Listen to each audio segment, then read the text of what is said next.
Tengan todos muy buenas tardes, doctora y compañeros. Este día nos ha tocado pasar a exponer sobre el tema normas en pacientes inmunodeprimidos.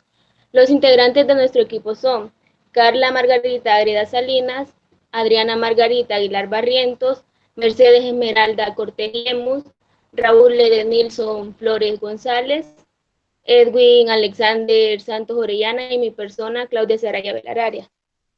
Para iniciar, quiero definir lo que es un paciente inmunodeficiente.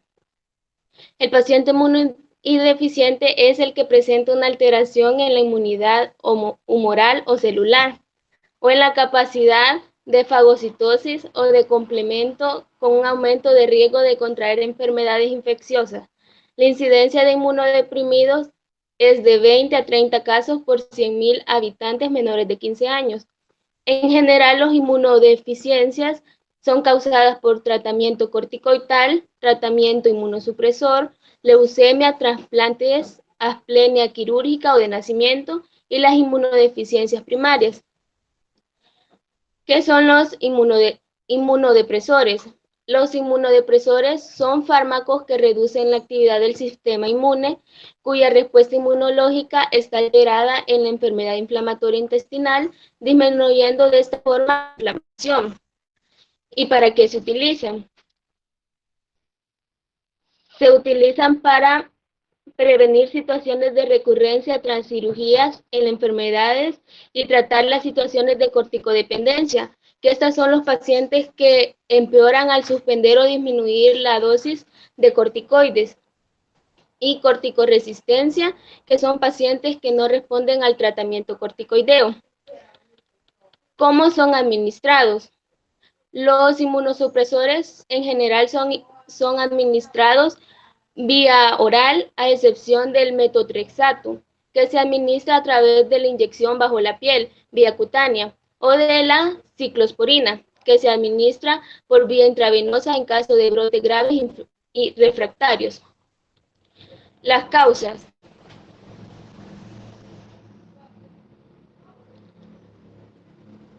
Algunas de las causas por las que se dan las enfermedades inmunodepresoras son las enfermedades crónicas que requieren tratamiento inmunomodulador, por ejemplo, los corticoides, enfermedades autoinmunes o primarias, trasplantes y enfermedades que afectan el sistema inmune o enfermedades secundarias, por ejemplo, el SIDA.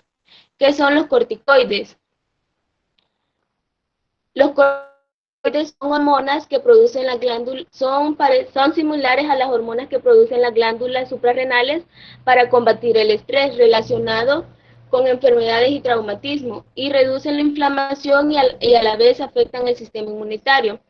Es posible que se tenga que consumir corticoides para tratar enfermedades como artritis, asma, enfermedades autoinmunes como el lupus y la esclerosis múltiple. Las prevenciones y cuidados en pacientes inmunodeprimidos. Algunas de las recomendaciones son no poseer mascota, en especial durante el primer año posterior a un trasplante, mantener a la mascota sana con exámenes previos de veterinario y las vacunas al día, minimizar el contacto con animales enfermos para evitar la transmisión de Cryptosporidium, Salmonella y Campylobacter. Los cuidados en el manejo del ambiente del paciente inmunodeprimido. Se debe proteger al paciente inmunodeprimido contra infecciones poniendo en práctica las siguientes medidas: proporcionar mascarilla de protección, limitar el número de visitas al máximo y evitar visitantes con infecciones. El paciente inmunocomprometido y su ambiente extrahospitalario. En el ambiente intrafamiliar se debe resolver los temas relacionados con las reglas que se deben cumplir. En la casa del paciente inmunodeficiente se debe cumplir con las siguientes condiciones: mantener la casa limpia, sin alfombras ni cortinas que acumulen polvo y hongos.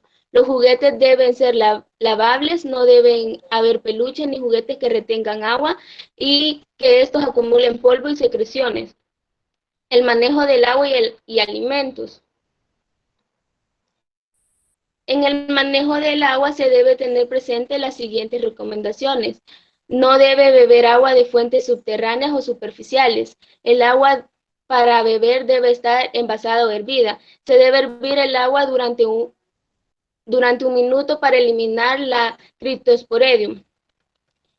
Es importante el lavado de manos antes y después de cocinar, especialmente si se manipula carnes, puesto que las carnes crudas son de alto riesgo para los inmunodeprimidos y no se debe intercambiar vasos ni cubiertos. A continuación va a pasar mi compañera Mercedes para continuar con la exposición.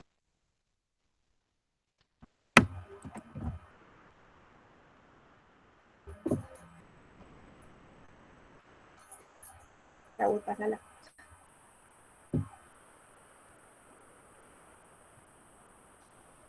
Yo les voy a hablar sobre la atención o los cuidados que se debe tener en un paciente con la infección del VIH, ya que mi compañera ya les había indicado que eran los pacientes inmunodeprimidos.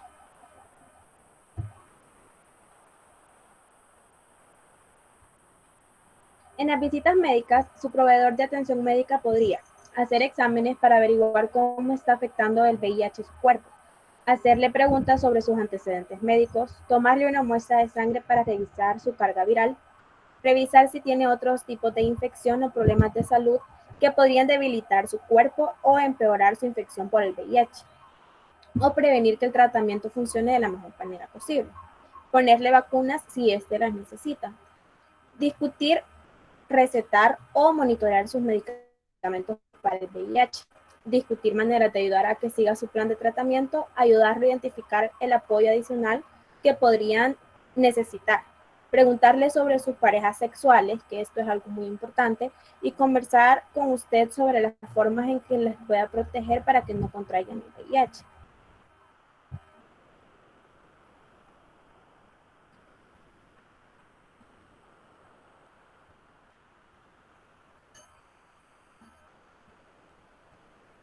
Además de hacer médicas generales, su proveedor de atención médica les hará pruebas sanguíneas para monitorear su infección por el VIH. Los resultados de estas pruebas también ayudarán a su proveedor de atención médica a decidir si debe hacer cambios en su tratamiento. Lo que se le va a realizar son recuentos de CD4, que son de los linfocitos T4, la prueba de carga viral.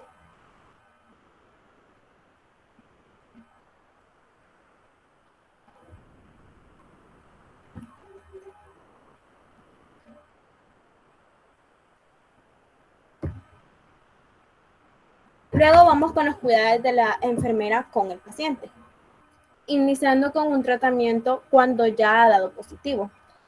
Terapia antirretroviral, tomando en cuenta la toxicidad, la probabilidad de recuperar el sistema inmune, la limitación en el número de regímenes terapéuticos.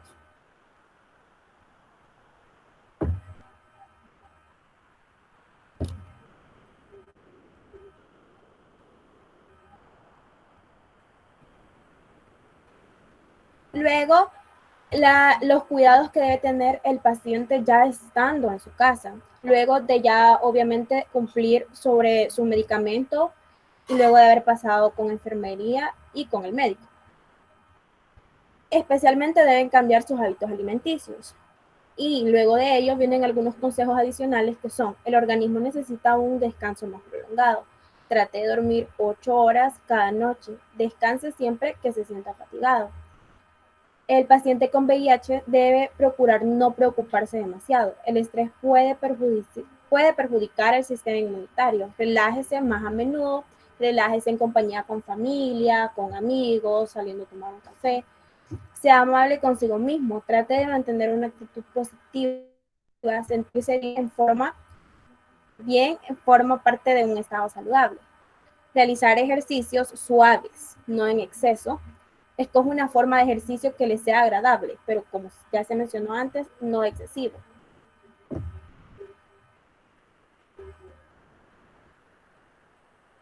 Busque apoyo y reciba consejos oportunos. Pida consejo a los agentes de salud. Como le digo, estos son cuidados que ya tuvieron que haber pasado luego de haber hablado con su médico. O sea que los consejos que se le estarían dando, su médico se los estaría otorgando. Muchos problemas médicos pueden ser tratados. No deben asustarse ni afligirse ni ponerse a pensar de que van a fallecer solo con tener el VIH. Pida ayuda y acéptela cuando se le ofrezcan. Deje de fumar. Fumar es perjudicial para los pulmones y para muchas otras partes del organismo y facilita el ataque del organismo por las infecciones.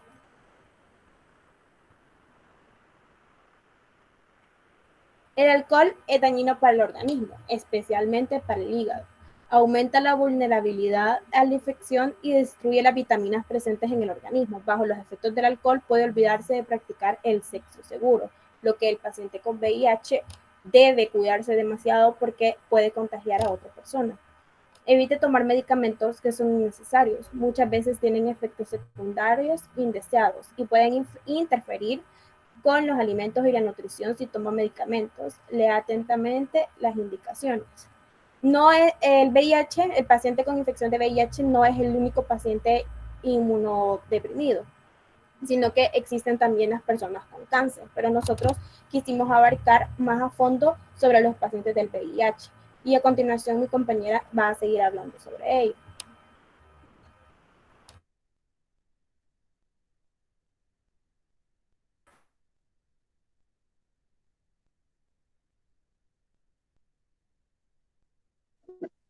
Continuando con las enfermedades oportunistas. Las enfermedades oportunistas, como su nombre lo indica, son patologías que aprovechan oportunamente la situación de las defensas bajas en pacientes con VIH positivo para introducirse en el organismo. Claro está que no solo se presentan en pacientes con VIH, pero sí son más comunes y pueden ser desarrolladas de una forma más fuerte. Estas pueden ser causadas por virus, hongos, bacterias y parásitos y se propagan por medio del aire, secreciones corporales, agua y alimentos contaminados. Las infecciones oportunistas las podemos desglosar según sus manifestaciones clínicas. Cuando una persona, siguiente por favor, tiene fiebre, por más de 15 días sin una causa evidente, se puede sospechar o puede ser alerta de infecciones oportunistas, tales como la tuberculosis, la neumonía por neumocistis, el criptococosis, toxoplasmosis y el citomegalovirus. La sospecha diagnóstica puede relacionarse con el conteo de los linfocitos CD4.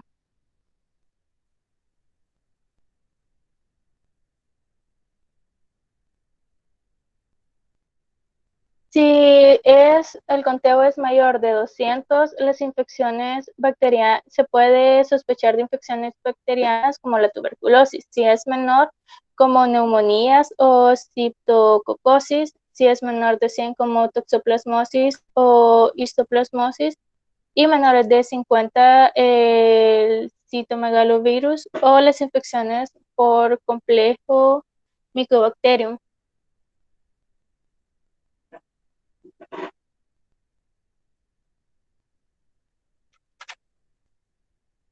Las diarreas crónicas son causadas comúnmente por bacilos gram negativo, que son la causa más frecuente de consultas y hospitalizaciones, por lo que debe manejarse inicialmente con trimetoprim, sulfaetoxazol y en casos de alergias con ciprofloxacina, y comúnmente son causadas por Salmonella, Shigella y Zoospora belli.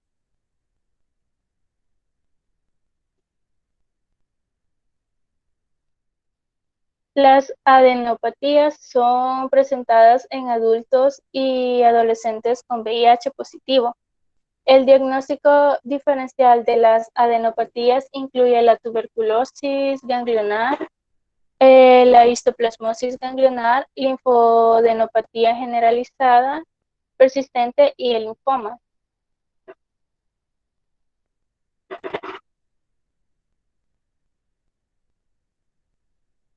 Siguiente.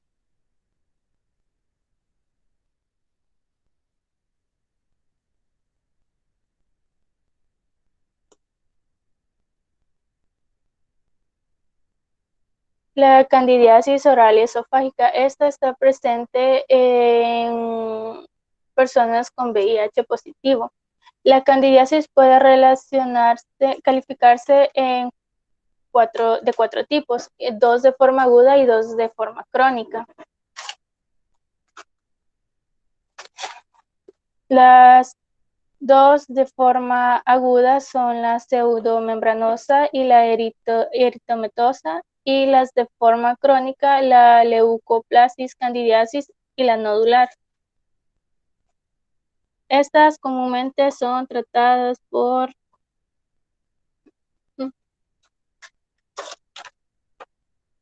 fluconazol. Siguiente.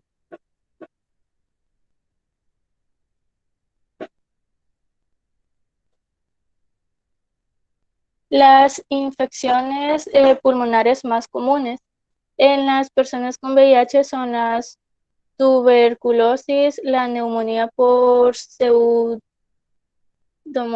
jicoveyi, bronquitis, neumonía por bacterias por Streptococcus pneumoniae y Haemophilus influenza. Y los exámenes de laboratorio son con tinción de Gram y cultivos de esputo.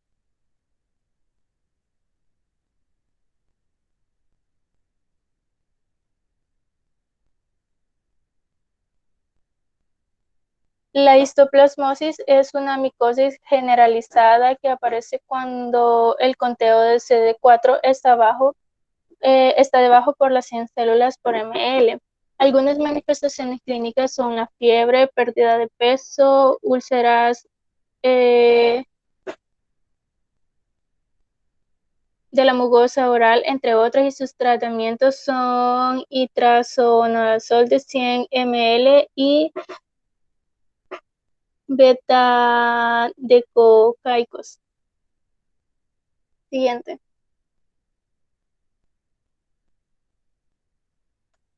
La toxoplasmosis cerebral se presenta de forma subaguda en días o semanas y puede haber diferentes cambios como en el estado mental, puede causar convulsiones, déficit motor y sensorial afectando los nervios craneales y provocando manifestaciones neuropsiquiátricas.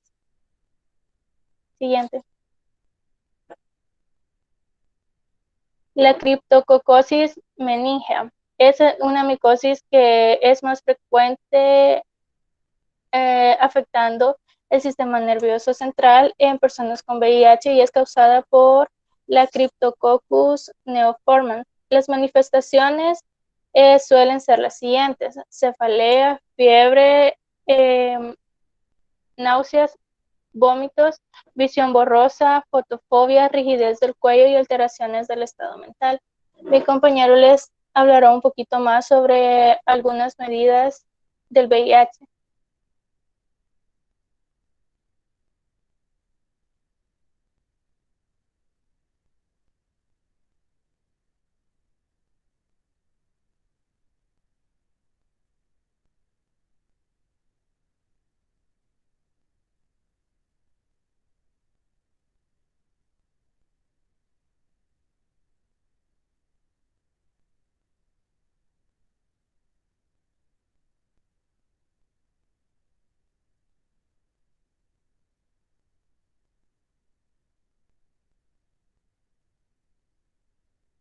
Bueno, yo les voy a continuar hablando sobre el manejo de la infección por VIH en la embarazada. Como generalidades, eh, en los casos infectados de mujeres que estén gestando, se deben de tratar entre la octava y la novena semana. Entre la octava y la novena semana. Y la intervención oportunista eh, es una de las mejores cosas que se pueden hacer para un tratamiento y un seguimiento del caso. Esa es la siguiente.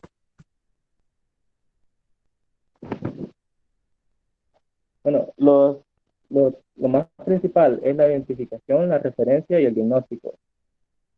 Todas las mujeres embarazadas deben de hacerse una prueba de VIH y del caso que sea positiva debe haber una referencia a un médico internista, a un médico eh, que sea especialista en personas con VIH, al obstetra, al pediatra, para poner en resguardo a su madre, tanto a la madre como al hijo. Después de que se realiza la prueba de VIH, existen tres escenarios que casi, no, perdón, cuatro escenarios que casi siempre se dan.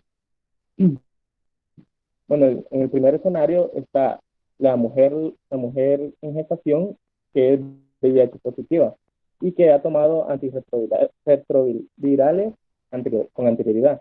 Bueno, con estas personas no se le debe de quitar el tratamiento, pero sí se le debe de tener un control de esta. En el segundo caso, la mujer gestante que nunca ha tomado antirretrovirales. A esa persona se le debe de suministrar a la 12ª semana de gestación. Ahora el siguiente caso. Una persona que está a punto de tener al bebé y no sabe que tiene VIH-Sida. Bueno, con esa persona debe de ponerse en tratamiento de inmediato, siempre con el conteo de linfocitos y la carga viral. Dependiendo de esto, dependiendo de su sistema inmunológico, será el tratamiento. Y en el cuarto escenario es la persona que está embarazada y se le diagnostica el VIH después del parto. A esta persona se le debe de tener mucho cuidado, pues son las que tienen mayor riesgo de muerte. ¿Qué hay que hacer con el bebé? Bueno, al bebé se le debe dar tratamiento antirretroviral eh, y a la madre se le debe aplicar la dosis y se le debe quitar la lactancia materna al bebé, puesto que es una de las principales maneras en las cuales se transmite. Siguiente.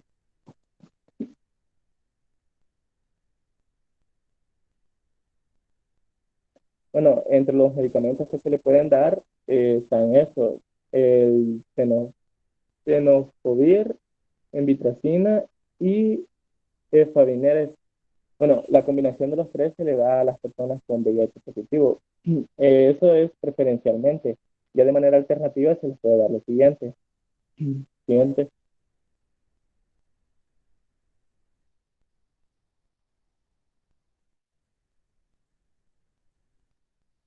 Bueno, en las opciones de parto, es recomendable la cesárea, puesto que es aquella que se realiza sin trabajo de parto y con las membranas intactas, entre las 38 semanas de gestación.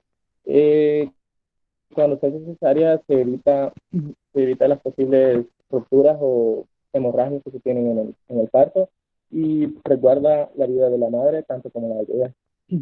Aunque en la actualidad también se puede recomendar el parto vaginal, pero es más riesgoso que la cesárea. Siguiente.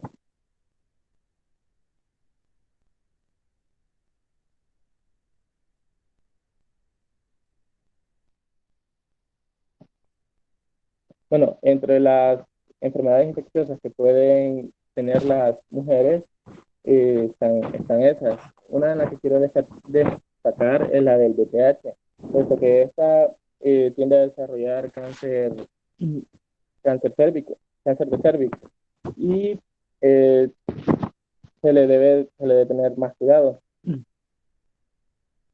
También está la enfermedad pélvica inflamatoria y la candidiasis vulvovaginal. Y hasta aquí termino mi compañera. Sí.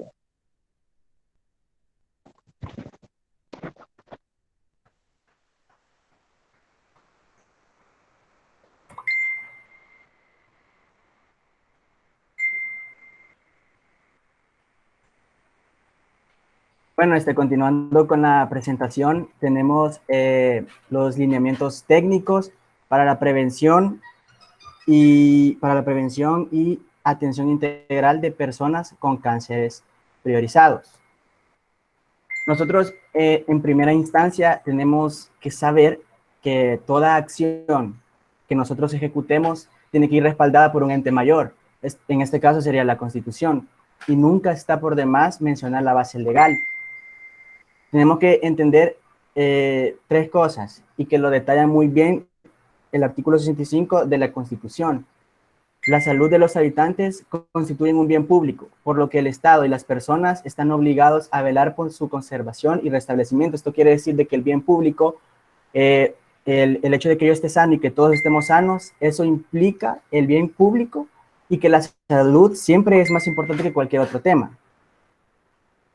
El Código de Salud en el artículo 40 dice que el Ministerio de Salud es el organismo encargado de determinar, planificar y ejecutar la política nacional en materia de salud, al igual que en el reglamento interno del órgano ejecutivo.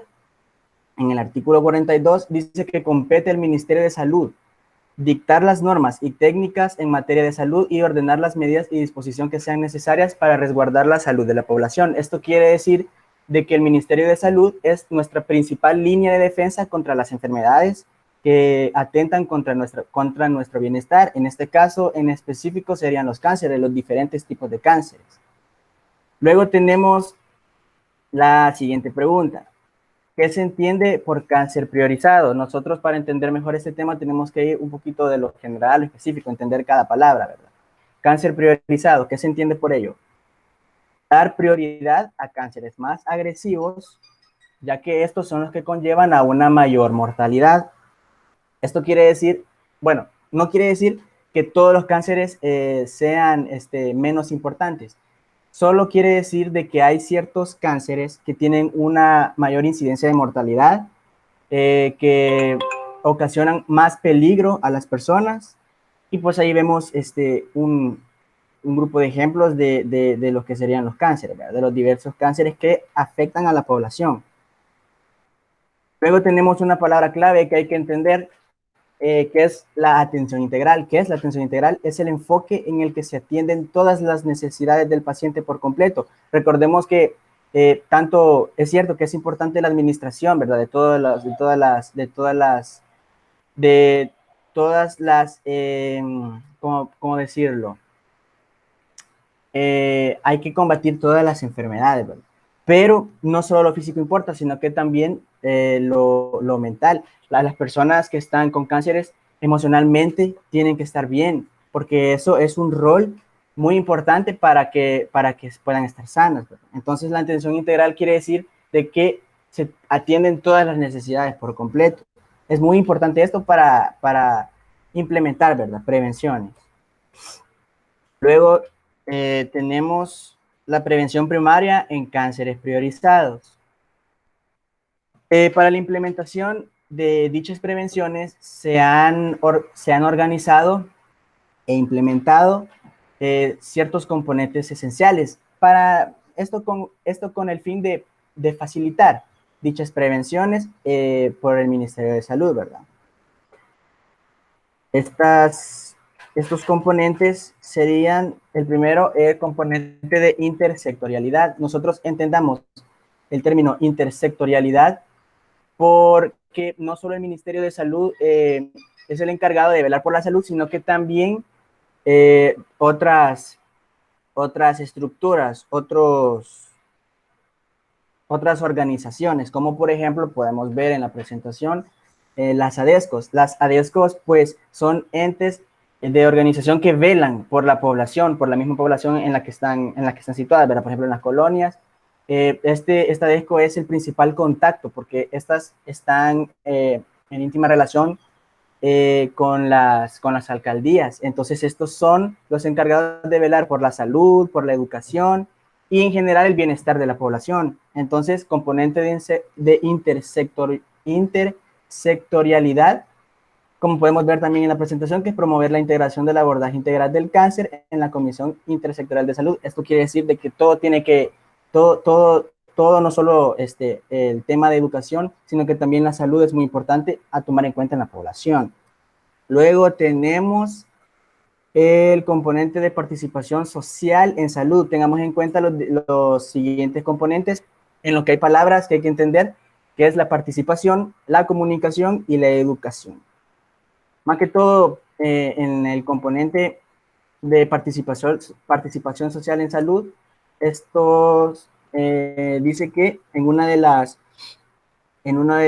de estos podemos ver que dice desarrollo de las capacidades y habilidades de las organizaciones comunitarias existentes para la gestión, participación activa y consciente en el abordaje y prevención de los cánceres priorizados, y el desarrollo de las habilidades y capacidades de liderazgo en los actores sociales y comunitarios para el abordaje de las determinantes sociales y factores de riesgo en los cánceres.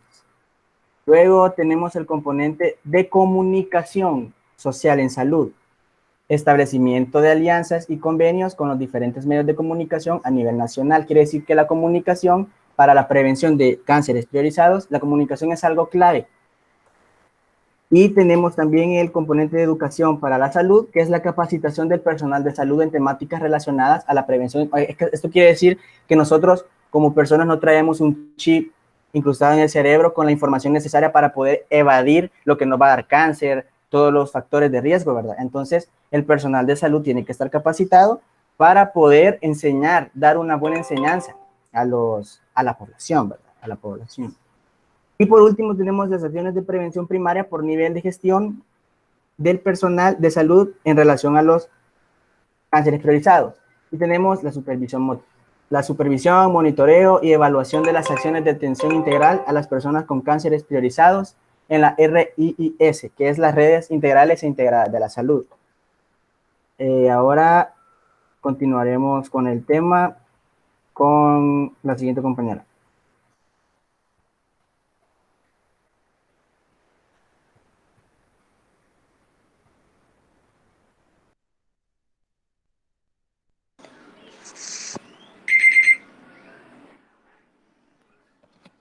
Tengan muy buenas tardes. Yo voy a hablar sobre las medidas generales de la prevención.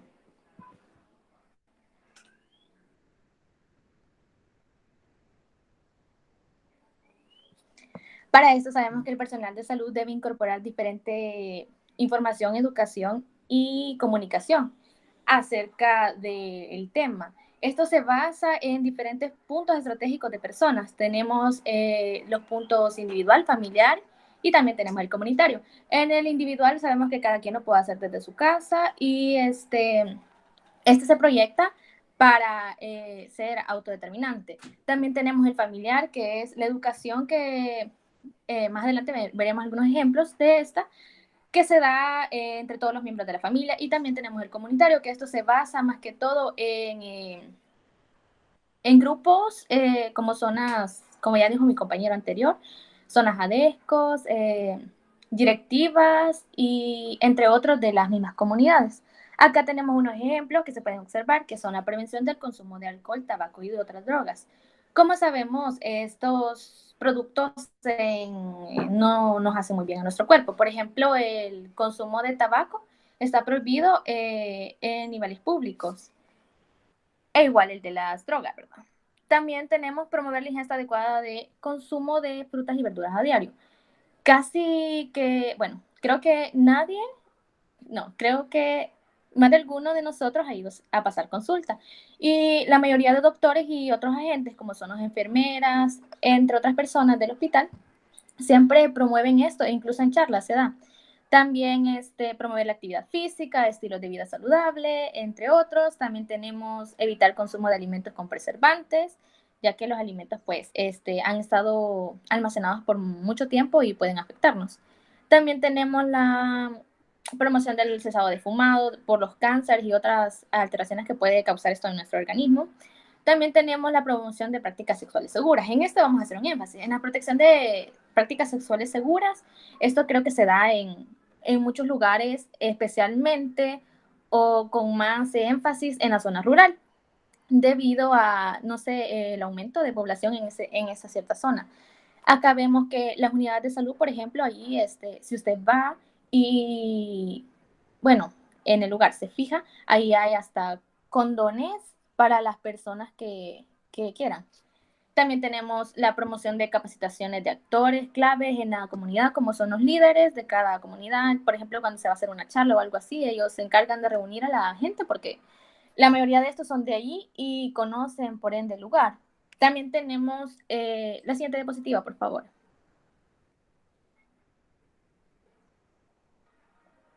Las medidas específicas de prevención primaria. Las medidas específicas de educación primaria y promoción en leucemias agudas. No, la anterior. Ajá, esa. Gracias. En esta tenemos la persistencia de anemia u otras alteraciones del hemograma, antecedentes de leucemia u otros cánceres familiares, enfermedades de Down con el periodo de que se considere el médico responsable. Entre estas, el personal de salud debe hacer lo siguiente: o debe tener información sobre leucemia y otras enfermedades, los factores de riesgo para leucemia, incluyendo antecedentes de uso de quimioterapia con alquilantes por cáncer en la infancia, la sintomatología de la enfermedad. Es decir, cuando uno va específicamente, cuando este tipo de personas van a pasar consulta, cuando se les hace su chequeo médico, si el personal de salud ve alguno de estos factores, inmediatamente pues empiezan a promover la información sobre este. También tenemos la fomentación en este campo de visitas familiares.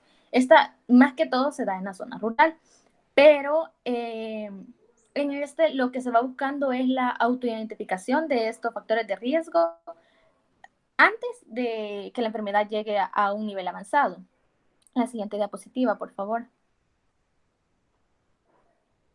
También tenemos las medidas específicas de prevención primaria, educación y promoción en la salud sobre el cáncer en el sistema linfo. Y entre estas está enfatizado el problema de Hodgkin, la enfermedad de Hodgkin y no Hodgkin. Entre estas, se debe enfocar en niños menores de 5 años y adultos mayores, ya que son los más propensos a padecer esta enfermedad. También tenemos tratamientos con inmunosupresores o contra algunos otros tipos de cáncer. También tenemos autoenfermedades autoinmunes, como son el lupus, la colineuropatías, entre otros. Estaba leyendo un poco acerca de esto y también hay una enfermedad que se llama la enfermedad de burbuja, que es cuando un niño nace sin un buen sistema inmunológico y son los que que los mantienen alejados porque no pueden tener ni siquiera el contacto de roce de cuerpos con otra persona porque es súper mortal para ellos, es súper malo para ellos. Y estaban diciendo ahí también que una herida o una unión o algo así donde se pueda, no sé, rasgar sangre y cosas así, puede ser mortal para este tipo de personas. La siguiente diapositiva, por favor.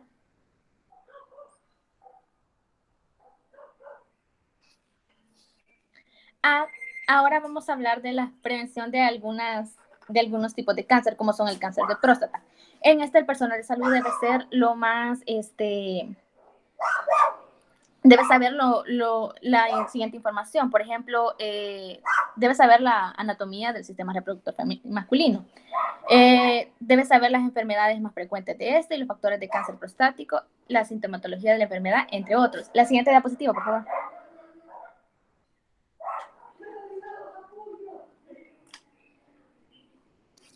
Tenemos en el cáncer de pulmón.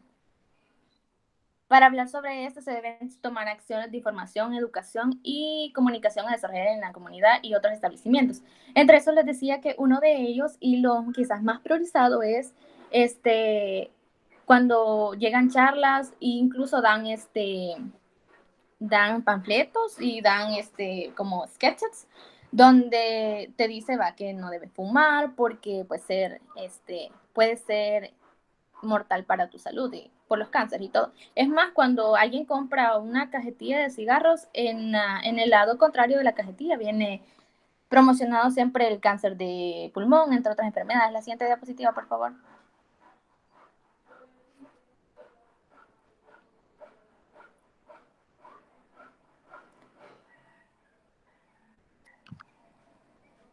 Vaya, estas son las medidas de prevención para el cáncer gástrico. Entre esto se debe de hacer el énfasis en charlas y entre otras cosas del consumo de alcohol, tabaco y otro tipo de drogas que pueden causar este tipo de enfermedad. También modificar los tipos de alimentos, debido a que tenemos que tener más cuidado en nosotros. También el personal de salud debe proporcionar lo siguiente. Debe proporcionar saber qué es el cáncer gástrico y charlas y también incluir los factores y las sintomatologías de riesgo, entre otros que pueden afectarnos en la salud. La siguiente diapositiva, por favor.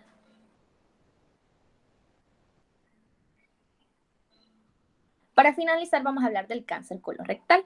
El personal de salud siempre debe informarnos acerca de los riesgos más frecuentes, por qué se da, y también debe informar a la comunidad sobre la importancia de incrementar los consumos de vegetales y frutas con el fin de reducir este tipo de cáncer. También tenemos que reducir los alimentos escasos en fibra. La siguiente diapositiva, por favor. Gracias. El personal de salud debe proporcionar la siguiente información. Bueno, siempre saber qué es el cáncer colorectal, entre otras enfermedades que podemos relacionarlos a estas. También los factores de este tipo de cáncer, la sintomatología de la enfermedad, para que el paciente, pues, si siente eso, vaya a pasar consulta y rapidito se le pueda dar un mejor tratamiento, una ayuda para mejorar sus condiciones de salud. Bueno, esto es todo lo que se ha podido proyectar en nuestro grupo de trabajo. Espero sea de su agrado y pueda entendernos un poco más. La verdad, ha sido un tema bastante interesante, nos ha ayudado un montón. Creo que la mayoría ha leído bastante para poder entenderlo, porque el trabajo en sí es un poquito pesado. Y también queremos pedir una disculpa porque hemos ido un poquito rápido debido a que el tiempo que nos ha dado es un poco escaso. Pero queremos agradecerle también por toda la cátedra que nos dio. Ha sido de muy buena ayuda para todos nosotros y espero que le agrade nuestra presentación. Muchas gracias.